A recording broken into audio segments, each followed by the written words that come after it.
Work power energy, work power energy, work मतलब काम। हम लोग क्या कर रहे हैं? काम कर रहे हैं सर, काम कर रहे हैं। पढ़ रहे हैं सर, पढ़ रहे हैं। मेहनत कर रहे हैं, काम कर रहे हैं। वेरी गुड बेटा, वेरी गुड। आगे बढ़ते हैं। मैं वर्क कर रहे हैं। अरे नहीं रे निकम्मे, काम नहीं कर रहे हैं।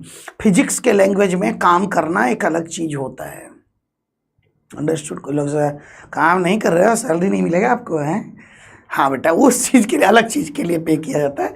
बट काम, फिजिक्स के लैंग्वेज में काम एक अलग चीज़ है।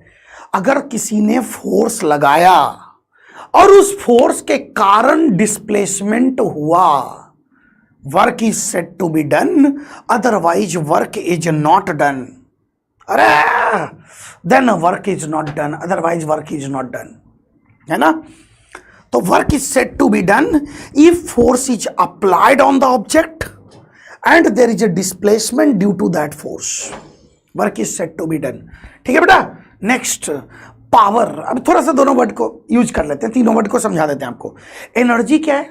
Capacity to do work is energy. तुम्हारे अंदर एनर्जी है अभी। पावर क्या है? अब देखो, मैं कहता हूं ना अपने लैंग्वेज में, काम करना इंपॉर्टेंट नहीं होता है, किस रेट से काम कर रहे हो ना, ये ज्यादा इंपॉर्टेंट होता है। ठीक है? तो rate of doing work is important. Energy से काम होता है और rate of doing work is called power. चलिए बेटा, तो वर्क क्या होता है? Mathematically work done is equal to integral force dot displacement vector. Force dot displacement vector को हम क्या कहते हैं?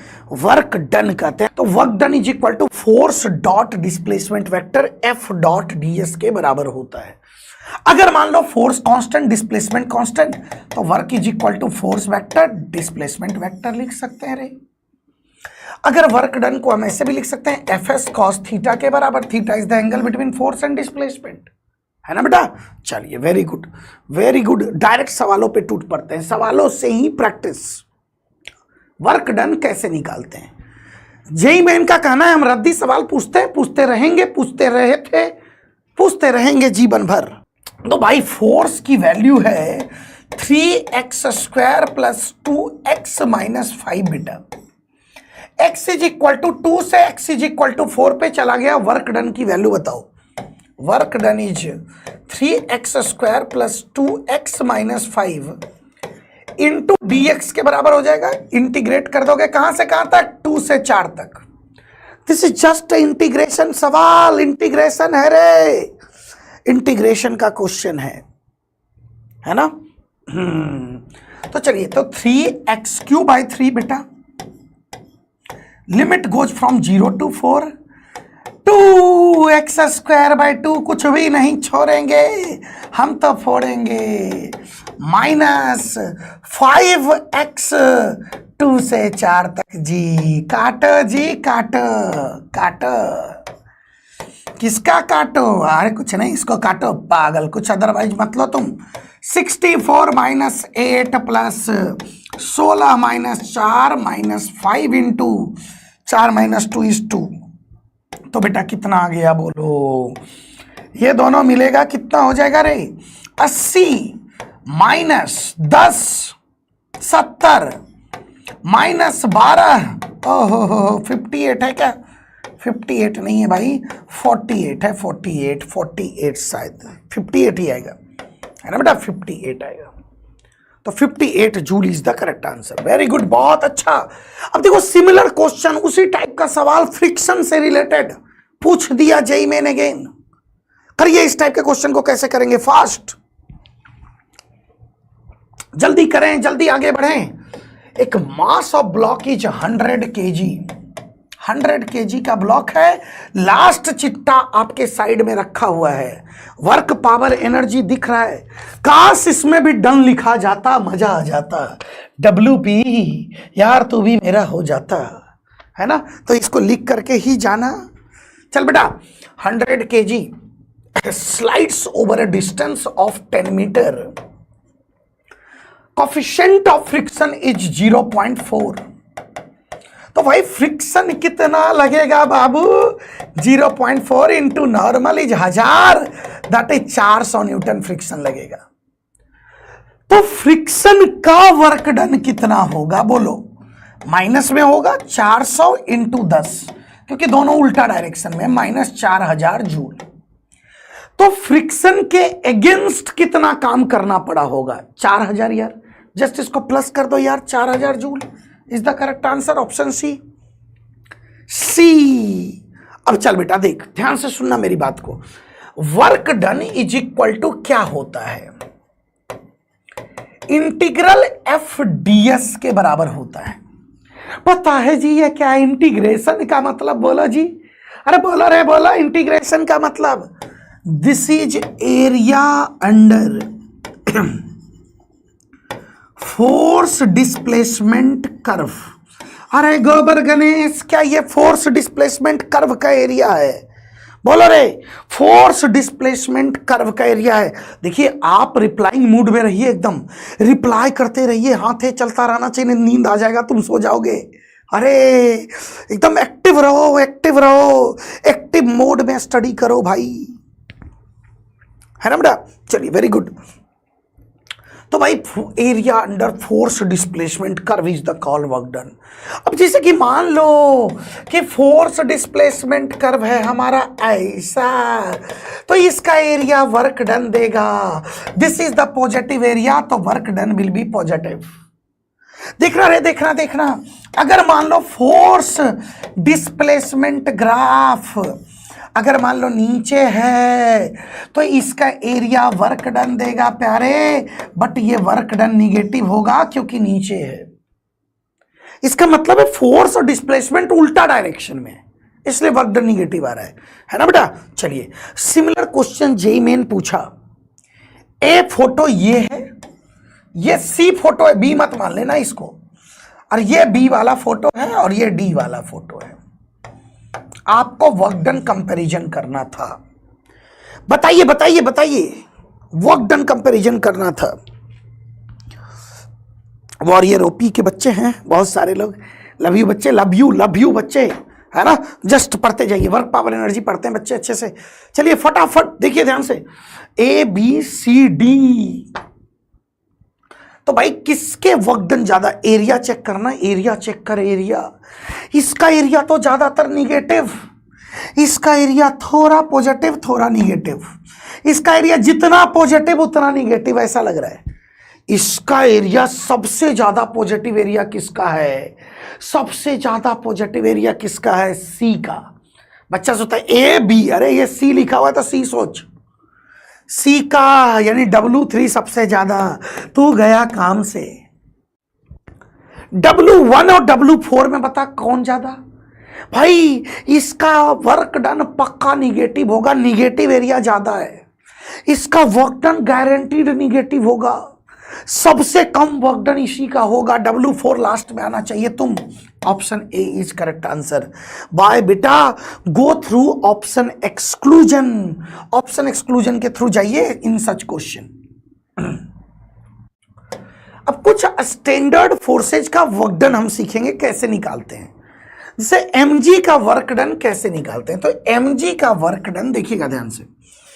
मान लीजिए कोई ऑब्जेक्ट को, एक ऑब्जेक्ट है 2 किलो का, देखो रे देखो, यहां से यहां तक हाइट है 5 मीटर, देखो रे देखो। इसको मान लो घसीट के हम ऐसे करके इधर ले आए यहां पे। What is the work done bye mg? mg कितना काम करेगा बताइए भाई। mg किधर लग रहा है? 20 न्यूटन नीचे, ठीक है बेटा? अगर नीचे लग रहा है, इसके हॉरिजेंटल डिस्प्लेसमेंट से इसका वर्क डन नहीं आएगा, ठीक है? इसका वर्क डन सिर्फ वर्टिकल डिस्प्लेसमेंट पे डिपेंड करेगा।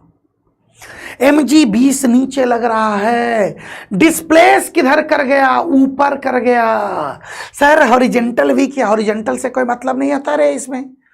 वर्टिकली कितना डिस्प्लेस कर गया? 5 मीटर।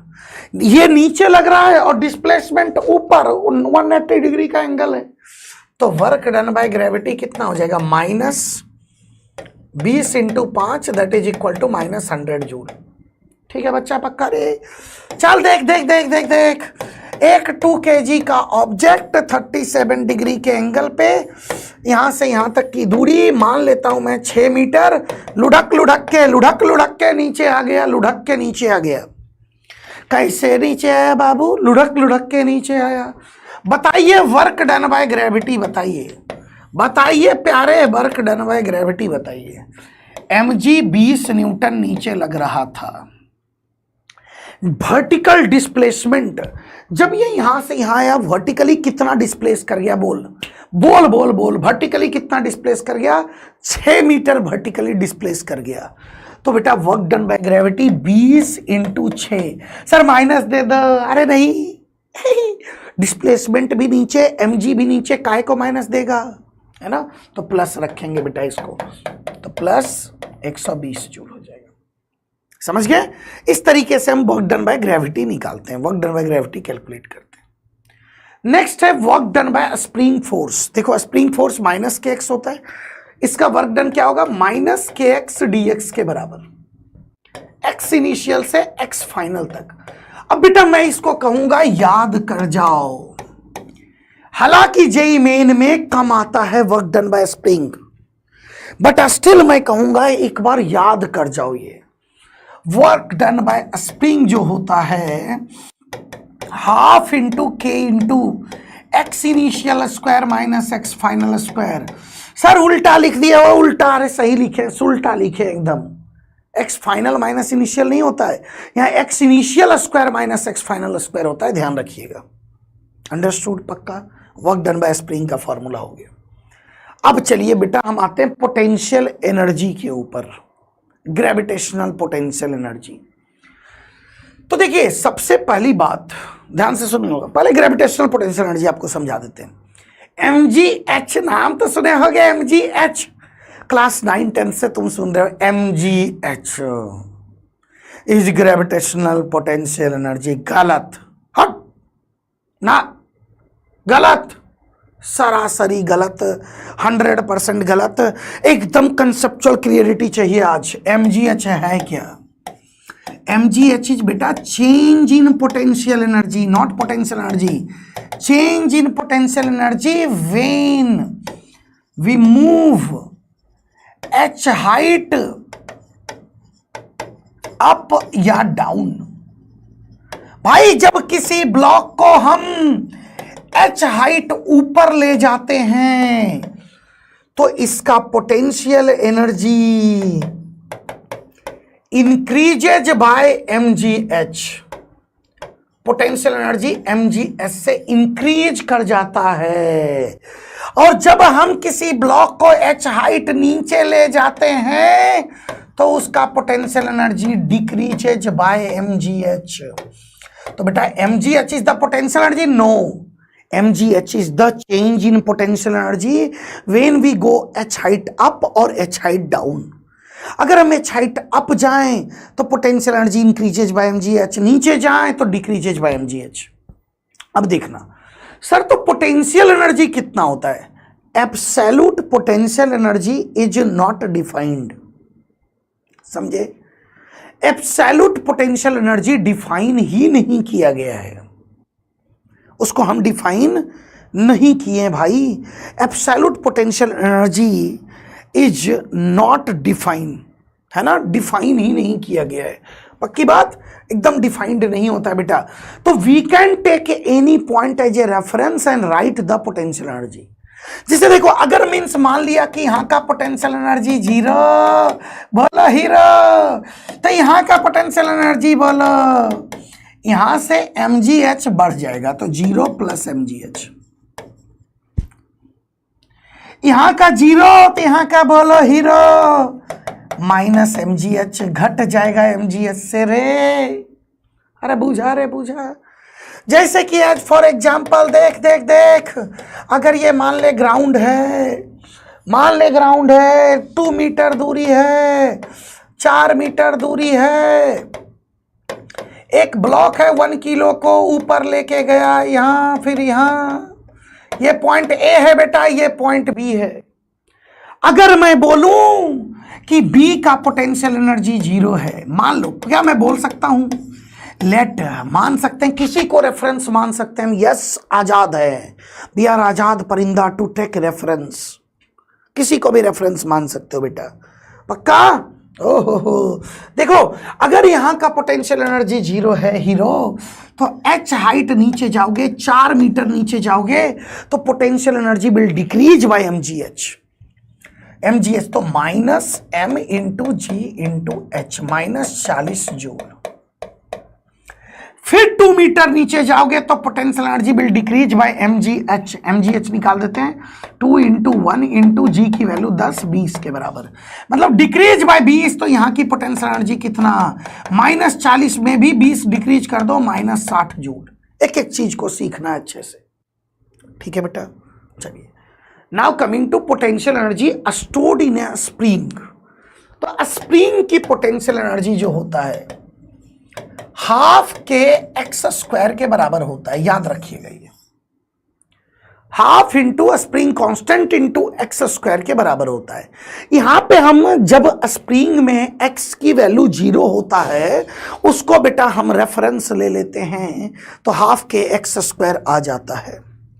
पक्की बात, पक्की बात, पक्की बात, कसम से रे। चलो ना अब देखना, very very very very important for JEE में, पक्का आएगा इससे,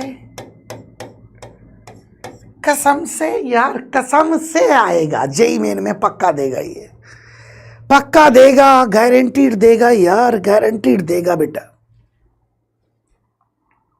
ठीक है। मैं गारंटी लेता हूं ये पक्का आने वाला है जेई मेन में, आएगा इससे सवाल। Force in term of potential energy. तो देखो, अगर मान लो पोटेंशियल एनर्जी, देखो होता क्या है मैं बता देता हूं, change in potential energy minus of work done by conservative force होता है। अभी उतना डिटेल में समझने की जरूरत नहीं, कंजर्वेटिव फोर्स पे बोल देता हूं मैं। कंजर्वेटिव फोर्स वो फोर्स कहलाता है जिसका वर्क डन पाथ पे डिपेंड नहीं करता, इनिशियल और फाइनल पॉइंट पे डिपेंड करता है। और नॉन कंजर्वेटिव फोर्स उसको कहते हैं जिसका वर्क डन पाथ पे डिपेंड करता है ना बेटा। फ्रिक्शन नॉन कंजर्वेटिव है, बाकी मैक्सिमम कंजर्वेटिव है, ठीक है। चलिए अब पोटेंशियल एनर्जी अगर मीन्स मान लीजिए एक्स वाई जेड का फंक्शन दे दिया आपको, पोटेंशियल एनर्जी को डिफाइन कर दिया, तो फोर्स कैसे निकालते हैं, इसका क्या रिश्ता होता है ये सिखा देता हूं, very very important. Force in x direction minus del u by del x होगा, इसको एक्स के रेस्पेक्ट में डिफरेंशिएट कर दो माइनस साइन के साथ, फोर्स इन एक्स डायरेक्शन आ जाएगा। वाई डायरेक्शन का फोर्स बा कितना आएगा जी, minus del u by del y आएगा जी। जेड डायरेक्शन का कितना आएगा जी, minus del u by del z आएगा जी। तो बेटा नेट फोर्स की वैल्यू कितनी आएगी बोलिए, minus del u by del x i cap plus minus del u by del z del y j cap plus minus del u by del z k cap के बराबर आ जाएगा, के cap के बराबर आ जाएगा। अरे बूझा रे बूझा, है ना, नेट फोर्स की वैल्यू आ जाएगा बेटा, पक्का यार, पक्का यार। अगर मीन्स मान ले potential energy function of r है, तो फोर्स क्या हो जाएगा, minus del u by del r हो जाएगा। ओहो, ठीक है, अंडरस्टूड। ये ध्यान रखिएगा आप। जैसे कि एक एग्जाम्पल क्यों ना ले लिया जाए, मान लो potential energy minus 3x square y z है, what is force in x direction, बोलो प्यारे बोलो। माइनस साइन के दोगे तो ये माइनस माइनस प्लस हो जाएगा, एक्स को डिफरेंशिएट कर दो, एक्स स्क्वायर का डिफरेंशिएशन 2x, तो ये बन जाएगा 6x y z. Z direction का फोर्स बोल बेटा, जेड का, वाई का भी निकाल लेंगे, जेड को डिफरेंशिएट कर तो 3x स्क्वायर वाई आ जाएगा, जेड का डिफरेंशिएशन 1। वाई डायरेक्शन का फोर्स बोल बेटा, वाई को डिफरेंशिएट कर 3x स्क्वायर जेड आ जाएगा। हो गया भाई, फोर्स आ गया, एक्स का फोर्स आ गया, वाई का फोर्स आ गया, जेड का फोर्स आ गया। ओ हो क्लियर। चल नेक्स्ट, क्वेश्चन करो फटाफट। बहुत अच्छा सवाल जेई मेन पूछा, अच्छा सवाल। गोबर सवाल, गोबर कैसा सवाल? मस्त गंदा वाला गोबर, गोबर सवाल एकदम गंदा वाला। डिसेंट्री हो रहा था उसको, गाय को, वो क्वालिटी है।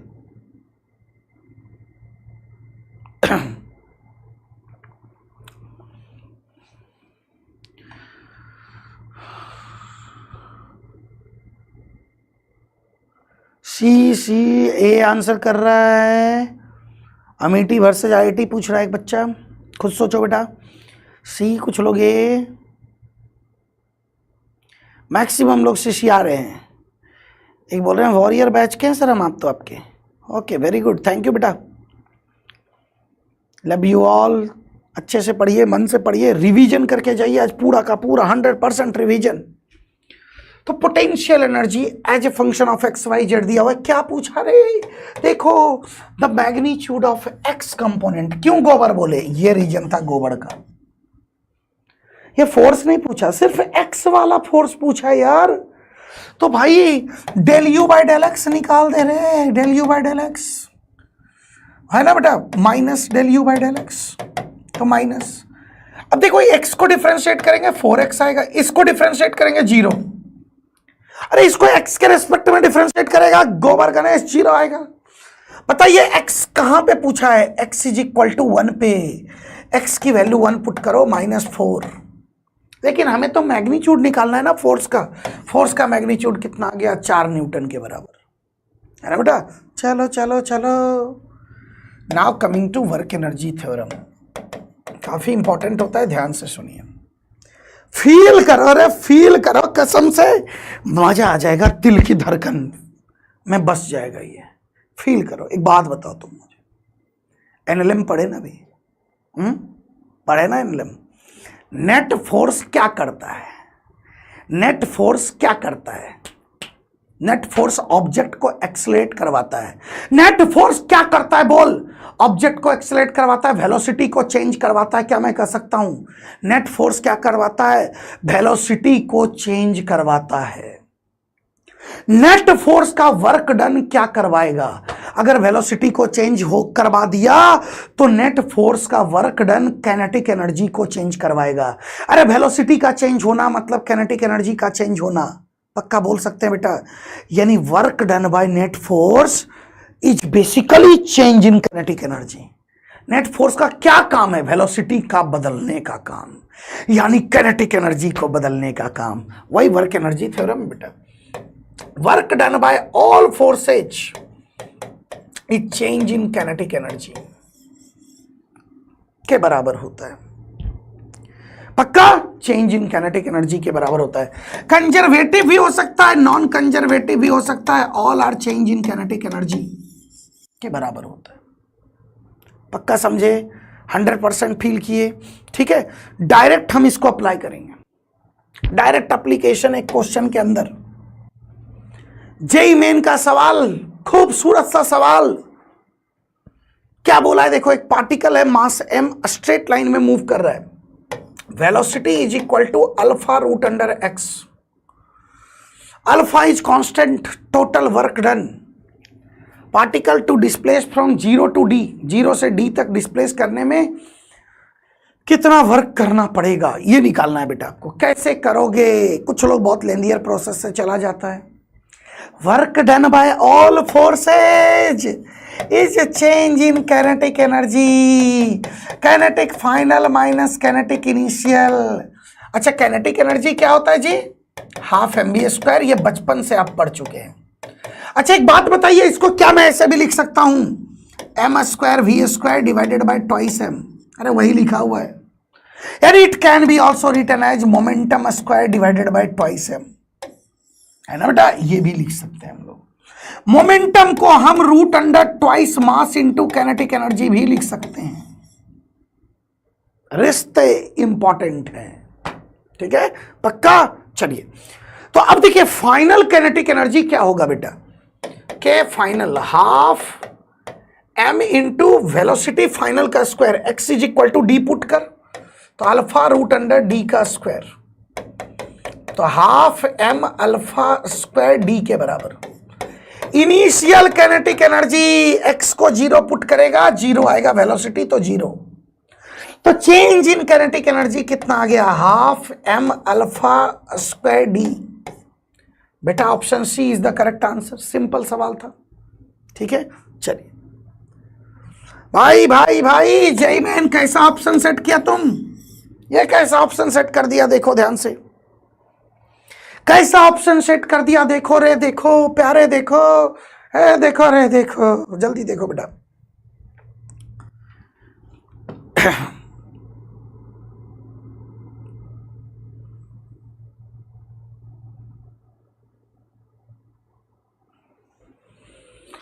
तो भाई एक बॉडी जो है ड्रॉप किया गया है एच हाइट से, ट्रिक बताऊंगा बेटा, ट्रिक। तो ग्राउंड पे जब पहुंचा ना तो उसकी स्पीड दिया हुआ है 0.8 इंटू रूट अंडर GH के बराबर।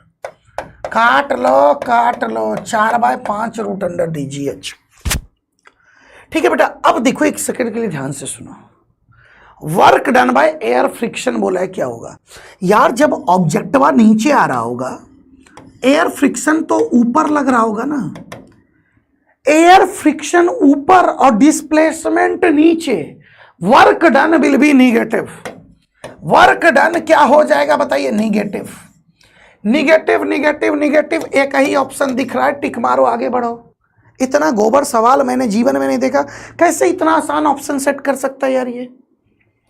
मान ले बेटा कोई ओरिजिनली में करना चाहता है तो कैसे करेगा भाई, वर्क एनर्जी थ्योरम लगाना पड़ेगा।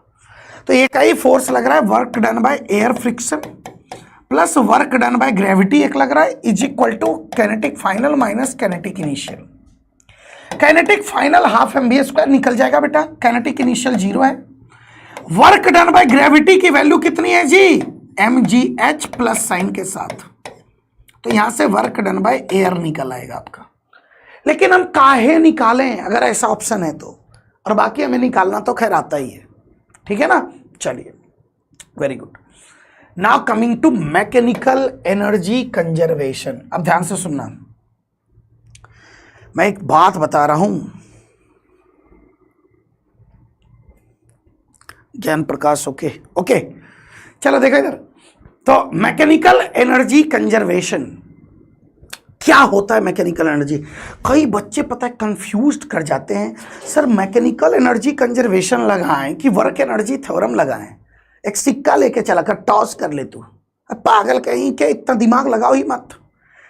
दोनों एक ही चीज है क्या सर, हाँ नहीं बेटा। Energy conservation is a particular case of work energy theorem.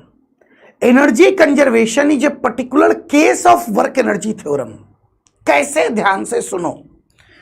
अगर नॉन कंजर्वेटिव फोर्स, एकदम ध्यान से 100% कंसंट्रेशन चाहिए, अगर नॉन कंजर्वेटिव फोर्स अब्सेंट हो, नॉन कंजर्वेटिव फोर्स क्या हो गया जी, मिसिंग है, अब्सेंट है, absent non conservative force absent है। तो देखो work done by conservative plus work done bye non conservative is change in kinetic energy होता है, यस होता है। और तुमको एक ऊपर में हम चीज बताए थे कि डेल्टा यू की value change in potential energy minus of work done by conservative होता है, बताए थे अभी ऊपर थोड़ा सा पहले। तो देख बेटा ये अगर अब्सेंट है तो ये तो 0 हो गया। अरे जब नॉन कंजर्वेटिव फोर्स है ही नहीं तो उसका वर्क डन कैसे लगेगा, 0। नॉन कंजर्वेटिव फोर्स मतलब बेटा फ्रिक्शन अगर अब्सेंट है तो उसका वर्क डन 0। कंजर्वेटिव का वर्क डन कितना बोला, minus of delta U is equal to delta K E. उसको उधर ले जाओ, तो delta U plus delta K E is equal to 0। अरे बोलो hero, this is delta total energy is equal to 0। Total energy का चेंज 0 है, यानी कि बेटा टोटल एनर्जी इज कंजर्व्ड। यानी कि टोटल एनर्जी क्या है प्यारे, कंजर्व्ड है, कंजर्व्ड है ना।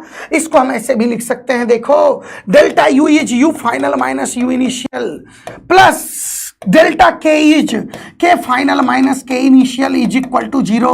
इस दोनों को उधर करो तो U initial plus K initial is equal to, sorry, U initial है ना into K initial is equal to K final plus U final के बराबर आ जाएगा। Initial mechanical energy is equal to final mechanical energy. क्या ये work energy theorem नहीं है? अरे वर्क एनर्जी थ्योरम से ही तो डेराइव किए हैं। तो this is a particular case of work energy theorem. Energy conserve करें कि वर्क एनर्जी थ्योरम करें? सर वर्क एनर्जी थ्योरम ही बात है। अरे ये वर्क एनर्जी थ्योरम ही किए हैं। वे non conservative force is absent, work energy theorem ही एनर्जी कंजर्वेशन बन जाता है, मैकेनिकल एनर्जी कंजर्वेशन बन जाता है। अंडरस्टूड बेटा? पक्का 100% एकदम फील वाला कि काहे एनर्जी कंजर्व होता है, पूरा मजा आ गया, पक्का आ गया रे। थोड़ा फायर कर दे रे प्लीज, फायर कर दे। क्या तू फायर है? क्या वाइल्ड फायर है? फायर कर दे, वाइल्ड फायर कर दे भाई, तुम वाइल्ड फायर है। ओके गुड, तो वाइल्ड फायर के जैसा फायर कर दो एक बार। थोड़ा मुझे लगना चाहिए कि हाँ भाई हम बोल रहे हैं तो एकदम वाइल्ड फायर के जैसा फायर तो कर रहा है ना लोग कम से कम। चलिए बेटा, पार्टिकल इज प्लेस्ड एट ए पे प्लेस्ड है पार्टिकल, फ्रिक्शनलेस ट्रैक है ABC, जेंटली पुश कर दिया गया। Speed of particle when it Passage B, जब ये B पे आएगा तो स्पीडवा क्या होगा रे तुम्हारा? बोल भाई, एनर्जी कंजर्वेशन कर दो फ्रिक्शनलेस है। क्या वर्क एनर्जी थ्योरम कर सकते हैं sir? Work energy theorem, energy conservation is itself a work energy theorem. अरे पक्का पक्का कंफ्यूज नहीं होंगे हम, ठीक है बेटा? चलिए देखिएगा ध्यान से। तो भाई यहाँ की पोटेंशियल एनर्जी को मैं 0 मान लिया, रेफरेंस में मान सकता हूँ। यहाँ की पोटेंशियल एनर्जी कितना हो जाएगा? mg इंटू एच की वैल्यू 0.5 है ना बेटा? चलो आ जाओ। Initial potential plus kinetic initial is equal to potential final plus kinetic final. Initial potential की value mg into 0.5, initial kinetic 0 है, रिलीज किया गया है। फाइनल कैनेटिक की value half into m into V square है ना, और फाइनल पोटेंशियल की वैल्यू 0। खट खट खट खट आवाज आया रे। तो वेलोसिटी √10 दिखा रहे हमको, तो दिखा रहे ऑप्शन बी दिखा रहे। ऑप्शन बी टिक मारो, आगे बढ़ो, आगे बढ़ो प्यारे, आगे बढ़ो। तो total 2 bodies 4 gram and 25 gram are moving with equal kinetic energy. Momentum का रेशियो पूछा है। Kinetic energy is equal to momentum square divided by twice mass, अभी पढ़े हैं। काइनेटिक एनर्जी दोनों का इक्वल, 2 भी दोनों के लिए इक्वल, मतलब momentum is proportional to √under mass. अरे उतना मत करो पगला के जैसा, हर किसी पहला का मोमेंटम निकाला, दूसरा का निकाला, फिर डिवाइड मारा। दिमाग लगाओ यार। Kinetic energy equal to equal, तो मोमेंटम क्या हो गया? √m के प्रोपोर्शनल। मास का रेशियो 4:25 का, तो मोमेंटम का रेशियो कितना? √4/25, मतलब 2/5 का। Option C correct answer. तो वर्टिकल सर्कुलर मोशन पे आगे, फिर से वापस सर्कुलर मोशन। अच्छी बातें करेंगे, इंपॉर्टेंट टॉपिक, इंपॉर्टेंट टॉपिक, अच्छा टॉपिक आता है सवाल, very very important topic. 6 shift अगर ले रहा है, 2-3 शिफ्ट में पक्का वर्टिकल सर्कुलर मोशन से क्वेश्चन दे सकता है ना? आता है सवाल।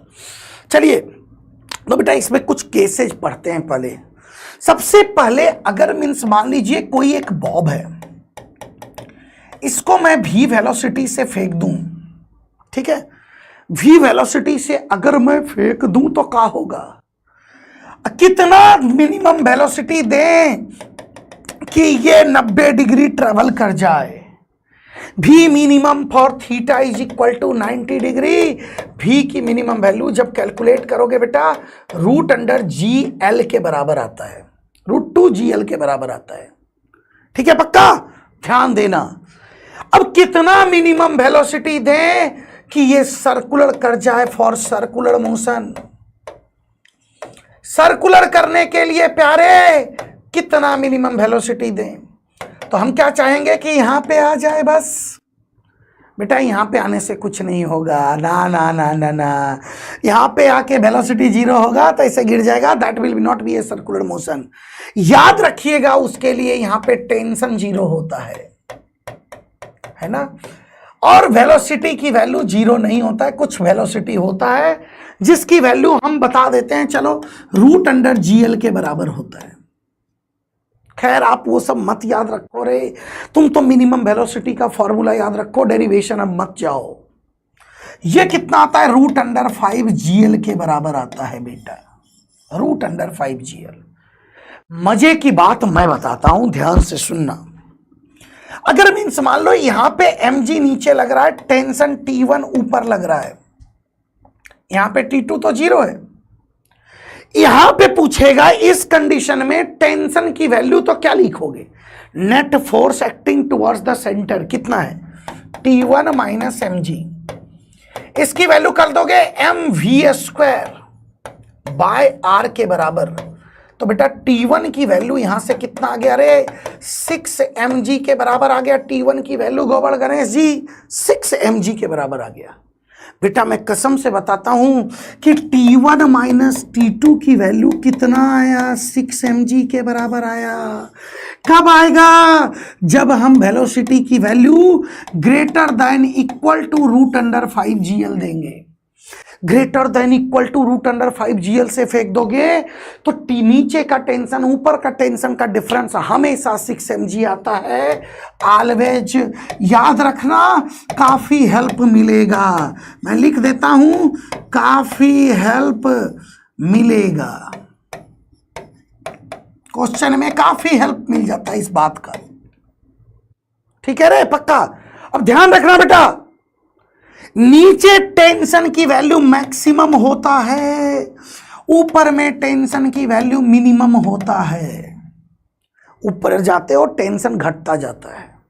अंडरस्टैंड? कई बार पूछ देता है टेंशन मैक्स बताओ, तो नीचे वाला टेंशन, टेंशन मीन बताओ ऊपर वाला टेंशन। ठीक है, चलिए अब देखिए एक और पर्टिकुलर केस होता है, मैं बता दूं, लाइट रॉड का केस। स्ट्रिंग से नहीं बंधा हुआ ये, अरे ये स्ट्रिंग नहीं है गोबर गणेश, ये लाइट रॉड है। लाइट रॉड है, कितनी भी मिनिमम दें कि सर्कुलर कर ले। बताइए बताइए बताइए, हम चाहेंगे कि यहां पे जाकर के रुक जाए, तब तो ऑटोमेटिक इधर आ जाएगा, लेकिन यहां पे रुका तो ऐसे तोड़ते हुए नीचे आ जाएगा। पागल कहीं के, नहीं आएगा। अरे रॉड है, रॉड इज नॉट फ्लेक्सिबल कि तोड़ते हुए नीचे आ जाएगा। अरे रॉड है गधे, पिघला थोड़ी देगा रे उसको। स्ट्रिंग थोड़ी है कि स्लाइड कर जाएगा नीचे आ जाएगा बेटा, नहीं। यहां पे बिल्कुल वेलोसिटी जीरो हो सकता है। हमने दो कंडीशन पढ़ा, एक कंडीशन रस्सी का, ऊपर में वेलोसिटी जीरो नहीं होगा, एक कंडीशन रॉड का जिसमें वेलोसिटी ऊपर में जीरो होगा। इसका भी मिनिमम √4GL आता है, उसका √5, इसका √4। लेकिन मजे की बात, T1 - T2 करेगा अभी भी 6 mg आएगा, कसम से। हम ऐसे याद रखेंगे बेटा, अगर ऐसा कंडीशन दे दे कि ऊपर में अगर वेलोसिटी जीरो हो जाए तो √4, अगर जीरो नहीं हो तो √5। पक्का रे पक्का? चल देख, मेरे साथ एक क्वेश्चन कर, मेरे साथ एक सवाल कर। मान ले ऐसा है और यहां से मैं मास m को, स्मूथ सरफेस है, रेडियस r है, कितना मिनिमम वेलोसिटी दूं कि सर्कुलर कर जाएगा? बताओ जल्दी से। सर्कुलर करने के लिए v मीन बताओ रे, क्या आंसर होगा रे? √4GR या √5GR? दिमाग लगाइए फटाफट, फटाफट दिमाग लगाइए।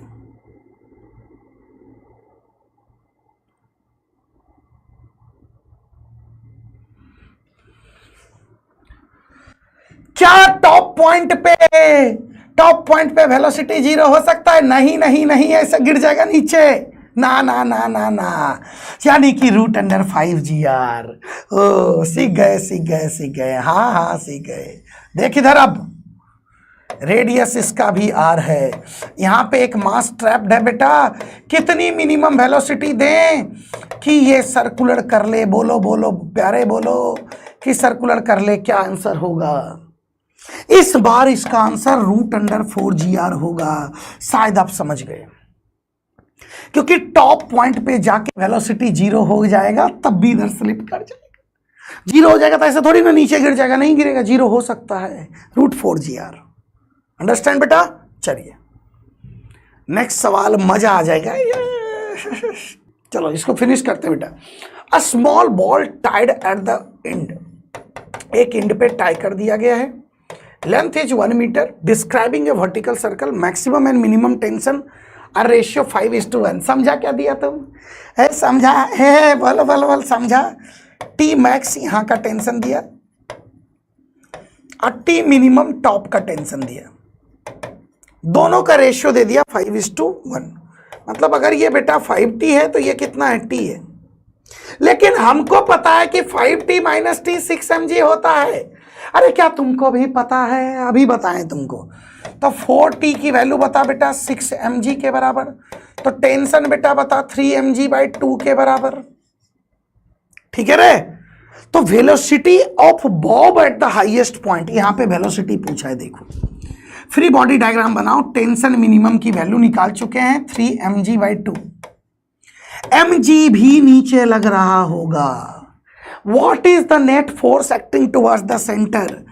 3 mg/2 plus mg, and that is equal to mv²/r के बराबर। r की वैल्यू 1 मीटर दिया हुआ है।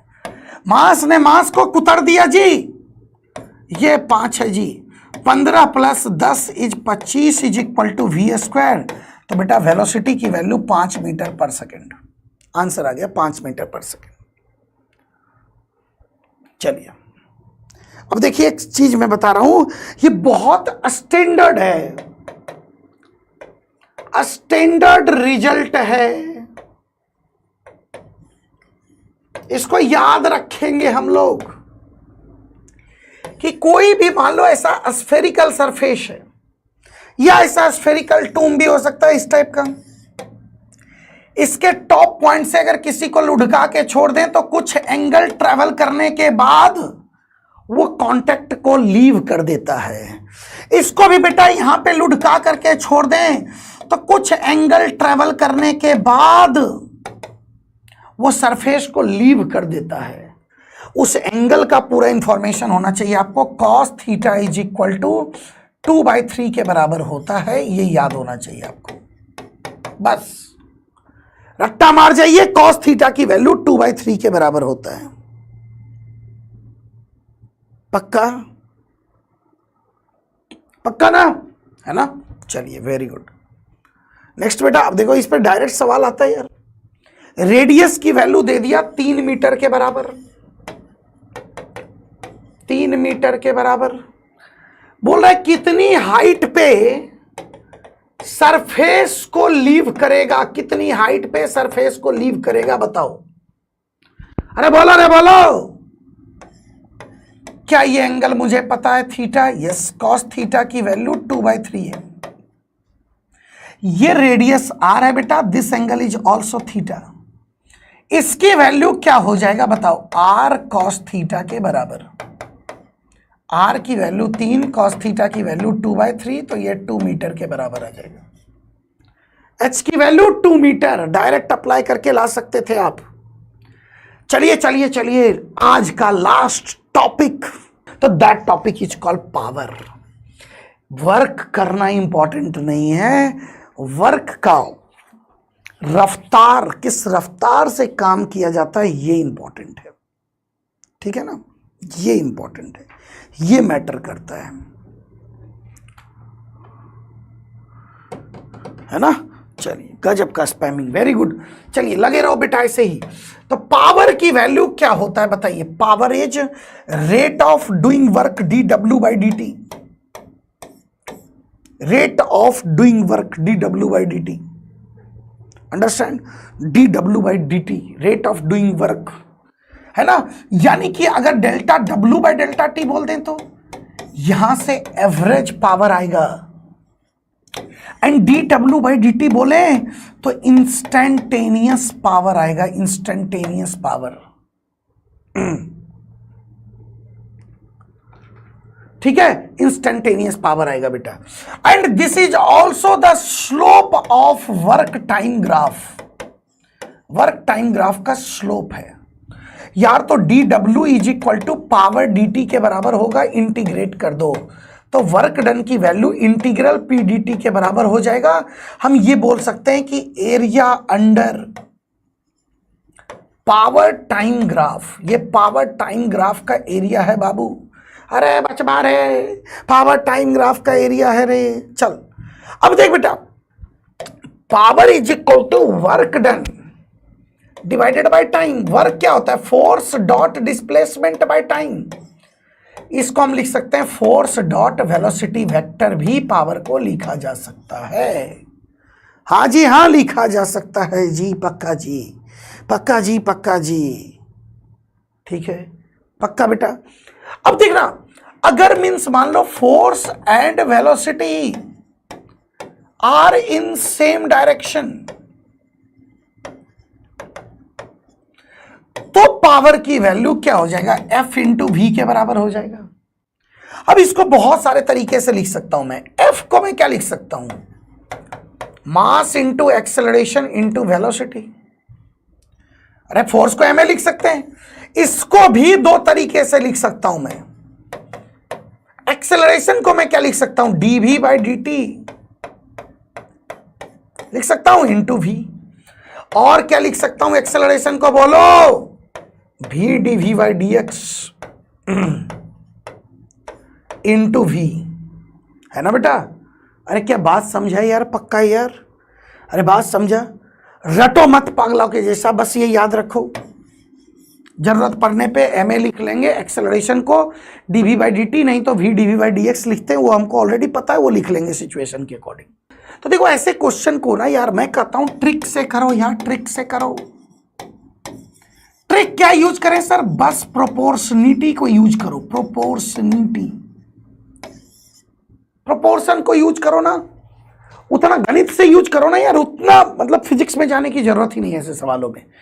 क्या बोल रखा है? Body is moving under influence of constant power, power की वैल्यू कांस्टेंट। तो displacement in term of time proportional to, displacement time पे कैसे डिपेंड करेगा? देख बेटा, पावर क्या होता है? Force into velocity constant. अब देखना, फोर्स क्या होता है? Mass into acceleration into velocity constant. Mass को कांस्टेंट में भेज दो, अनदर कांस्टेंट बन गया। एक्सेलरेशन क्या होता है? Velocity by time constant. तो V square by T is equal to constant. और वेलोसिटी क्या होता है? बोलिए जल्दी से फटाफट। Displacement by time.